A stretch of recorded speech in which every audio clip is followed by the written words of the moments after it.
Okay. जैसे respiratory volume थे वैसे ही रेस्पिरेटरी कैपेसिटी भी होती है। वॉल्यूम मतलब राइट नाउ कितना प्रेजेंट है लंग्स के अंदर। कैपेसिटीज का मतलब होता है कि कितना प्रेजेंट हो सकता है।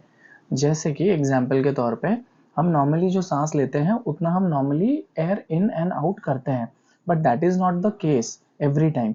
जैसे कि एग्जाम्पल के तौर पे अगर आप कभी रनिंग या जॉगिंग करते हो तो उस सिचुएशन में आप नॉर्मली 500 ml नहीं लोगे, आप उससे ज्यादा एयर इनहेल करोगे, राइट। तो हम अभी एक एक करके समझते हैं कि कैपेसिटीज और वॉल्यूम में डिफरेंस क्या है। अब ये जो पहला वाला है, ठीक है, पहला वाला है आपका इंस्पिरेटरी कैपेसिटी। इंस्पिरेटरी कैपेसिटी का डेफिनेशन ध्यान से समझिए, क्या लिखा हुआ है देखिए। It is the volume of air inspired forcefully after normal expiration. इसका मतलब है पहले पर्सन को नॉर्मली एक्सपायर करना होगा। इंस्पिरेटरी कैपेसिटी में पहला पर्सन क्या करेगा, नॉर्मली एक्सपायर करेगा, ठीक है। और नॉर्मल एक्सपायर करने के बाद क्या जाएगा बाहर, टाइडल वॉल्यूम एग्जिट करेगा, ठीक है, टाइडल वॉल्यूम बाहर चला जाएगा। ओके, बट एक बार बाहर चला गया, अब उसके बाद अगर वो फोर्सफुल इंस्पिरेशन करता है, ठीक है, फोर्स इंस्पिरेशन करता है, तो अब उसके बॉडी के अंदर क्या क्या आएगा, उसके बॉडी के अंदर आएगा टाइडल वॉल्यूम वाला वॉल्यूम, ठीक है, एंड इंस्पिरेटरी रिजर्व वॉल्यूम भी अंदर आएगा। तो ये उसके इंस्पायर करने की कैपेसिटी हुई, इसी को बोलते हैं इंस्पिरेटरी कैपेसिटी। ओके, कैसे लिखेंगे, टीवी प्लस आईआरवी, उसको हम आईसी बोलते हैं, इंस्पिरेटरी कैपेसिटी। अब एक्सपिरेटरी कैपेसिटी, ये एग्जैक्टली उल्टा होता है आपके इंस्पिरेटरी कैपेसिटी का, ठीक है। ये क्या होता है कि सबसे पहले पर्सन को, है ना, नॉर्मल इंस्पिरेशन करना होगा, पहले सबसे सबसे पहले उसको नॉर्मल इंस्पिरेशन करना होगा। इससे क्या हो जाएगा, इससे उसका टाइडल वॉल्यूम अंदर भर जाएगा, सिर्फ टाइडल वॉल्यूम। लेकिन अब आफ्टर नॉर्मल इंस्पिरेशन अगर मैं उसे बोलूं कि पूरा एयर निकाल लो, ठीक है, पूरा एयर निकाल लो, तो फोर्सफुल एक्सपिरेशन कर रहा है। अब जैसे ही फोर्सफुल एक्सपिरेशन करेगा तो क्या क्या बाहर जाएगा, जो पहले से भरा था वो, दैट इज टीवी, प्लस जो एक्स्ट्रा ऑलरेडी था एडिशनल वॉल्यूम, वो है ई आर वी, वो बाहर चला जाएगा। यानी TV plus E R V, ये होता है एक्सपिरेटरी कैपेसिटी, यानी कितना एयर वो बाहर निकाल सकता है।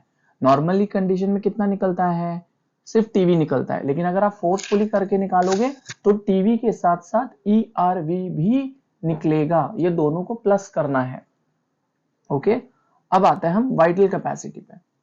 वाइटल कैपेसिटी क्या होती है, वाइटल कैपेसिटी वो कैपेसिटी है जिसमें आप पूरी एयर पहले तो इंस्पायर कर लेते हो, अच्छे से इंस्पायर कर लो, उसके बाद जितना हो सकता है उतना आप बाहर निकालो, यानी total volume of air that can be inspired, ठीक है, आफ्टर फोर्सफुल एक्सपीरेशन बोल सकते हो, या आप दूसरे शब्दों में ये भी लिख सकते हो कि total volume of air expired भी बोल सकते हो, एक्सपायर्ड भी बोल सकते हो, ये भी आएगा, total volume of air expired after क्या बोलते हैं, आफ्टर फोर्सफुल इंस्पिरेशन।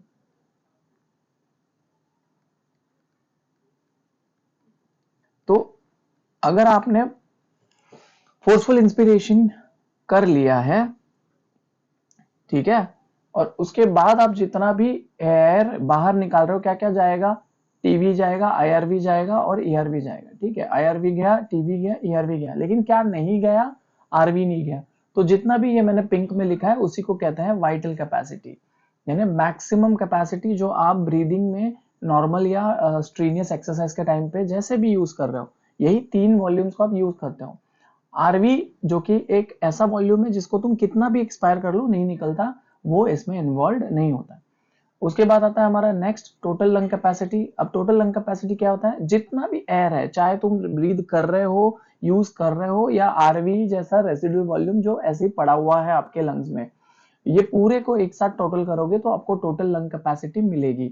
अब जैसे कि हमने लास्ट वीडियो में देखा कि आरवी जो होता है हम उसे स्पायरोमीटर से काउंट नहीं कर सकते, तो ऐसे वॉल्यूम जिसमें आरवी आता है हम उसे स्पायरोमीटर से काउंट नहीं कर सकते, तो स्पायरोमीटर से हम टोटल लंग कैपेसिटी भी काउंट नहीं कर सकते, ठीक है, स्पायरोमीटर से हम टोटल लंग कैपेसिटी भी काउंट नहीं कर सकते। अब आता है functional residual volume. Functional residual volume में क्या करता है पर्सन, क्या कैसे पता करते हैं पर्सन का फंक्शनल रेसिडुअल वॉल्यूम। आप ट्राई करो समझने के लिए कि सबसे पहले पर्सन को क्या करना होगा। सबसे पहले पर्सन को नॉर्मल एक्सपायर करना होगा, ठीक है, उसका जो एक्सपायरेशन है उसको नॉर्मली बाहर निकालना होगा। अब इससे क्या हो जाएगा, टाइडल वॉल्यूम बाहर चला जाएगा, टीवी बाहर चला जाएगा, ओके, टीवी बाहर चला जाएगा। तो अब जो बच गया, क्या बचा, सिंपल है, लंग्स के अंदर ईआरवी बचा है, लंग्स के अंदर आरवी बचा है। क्या बचा है, ईआरवी और आरवी। यही ईआरवी और आरवी को एक साथ बोला जाता है फंक्शनल रेसिडुअल कैपेसिटी। ईआरवी और आरवी को क्या बोला जाता है, फंक्शनल रेसिडुअल कैपेसिटी। तो ये थी हमारी कैपेसिटी जो लंग्स के अंदर, डिफरेंट टाइप्स की कैपेसिटी जो लंग्स के अंदर प्रेजेंट है। Okay, thank you.